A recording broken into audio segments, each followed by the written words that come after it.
La denominació d'origen Penedès segurament ha sigut la denominació que ha tingut més influència a Catalunya durant tot el segle XX.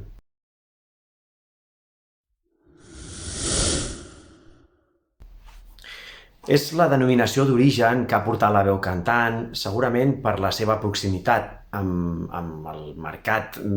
icònic de Catalunya, com ara Barcelona i el punt de sortida de les mercaderies a nivell internacional, però també perquè ha sigut també la zona que ha bressolat els cellers elaboradors de cava, que realment han pogut mantenir el to durant l'època més crítica del segle XX. La denominació d'origen Penedès, si bé és de les 3 més antigues que hi ha a Catalunya, sobretot deu el seu bon estat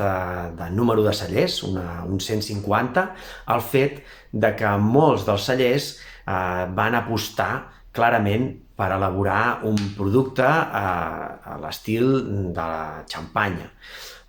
com el que coneixem avui en dia cava, però que fa 40-50 anys no se'n deia així, sinó que se'n deia xampany, i que es venia molt bé no només a Catalunya, sinó també, sobretot, a la resta d'Espanya i també a mercats internacionals. Avui en dia la denominació d'origen Penedès també ha sigut una mica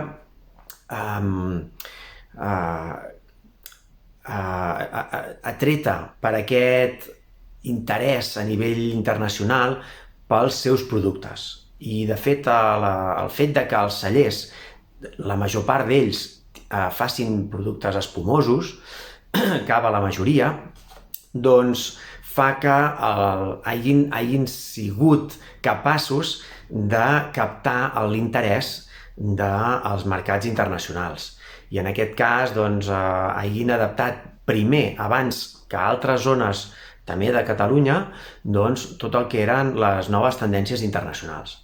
Per això, tot i que a Penedès hi ha plantades moltíssimes vinyes de xarel·lo, macabeu i parellada, les 3 varietats bàsiques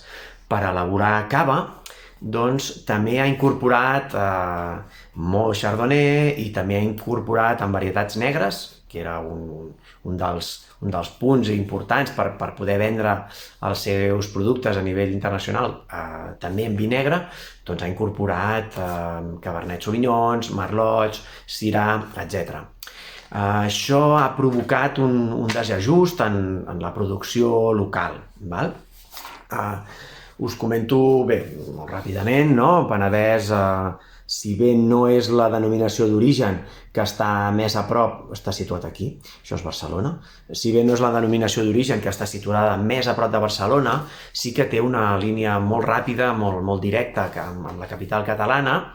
i l'altra, la seva, diguéssim, la que encara està més a prop és Alella, que en realitat no era capaç de produir vins competitius a nivell de mercat de vi i menys a nivell internacional. Per això Penedès realment ha pogut tenir una sortida molt potent. La denominació d'origen Penedès està formada, com us deia, per uns 150 cellers i també altres comercialitzants. Nosaltres hem col·laborat amb alguns d'ells, amb Noixarel, amb Caves Masacs, però també volem destacar-ne d'altres. Podríem destacar molts, Us faig una petita llista perquè sapigueu quina mena de cellers hi ha, com ara Agustí Torelló, el Beti Noia, com ara Can Ràfols dels Caus, que estan més situats a la costa, com ara Castellroig, celler Credo, que és un celler creat a l'empara de Recaredo, Augustus, Gramona, però també Torres, Parés Baltà, Pere Ventura. Pràcticament tots ells elaboren cava, i cava és un dels productes més importants, diguéssim, a l'hora de fer números com a celler. La subzona, el Penedès està dividit en 3 subzones perquè és una àrea bastant extensa que arriba des de la costa fins a l'interior, amb zones a 700 metres d'alçada. tenim la zona del prelitoral i la serralada prelitoral, que fa una barrera natural, amb la zona de l'interior, que són els Plans del Penedès, i llavors al final, més cap a l'interior encara, doncs hi ha les zones més altes. Fa que puguem tenir vins de tipologies diferents, però avui en dia la mena de vi que es fa com a vi, que es fa a la DO Penedès, la tendència més interessant segurament són tots els monovarietals amb xarel·lo, que hi han hagut, també es treballa bastant cada vegada més amb vinyes ecològiques, és una de les denominacions d'origen pioneres en fer cultiu ecològic, i també, mica en mica, el que van fent és reduint el número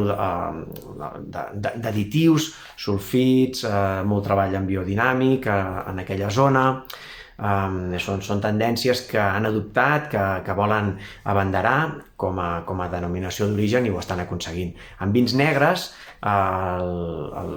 hi havia una mica més de llacuna perquè les varietats tradicionals, sobretot era el sumoll, doncs no tenia una sortida en el mercat potent. Actualment hi ha ulls de llebre, hi ha garnatxes i també, com us comentava, hi ha molta varietat internacional i tenim Cabernet Sauvignon, tenim Merlots, tenim Syrahs, tenim Petit Verdots, Pinot Noirs. Per tant, tenim un tipus de vi negre de moment encara una mica eclèctic i divers. Mica en mica segurament aniran buscant un espai, un discurs propi, com ho estan buscant també amb el blanc, i sembla que han trobat el camí, sobretot, com us comentava, amb el xarel·lo. Bé, si voleu saber més coses ja ho sabeu, ens ho podeu demanar.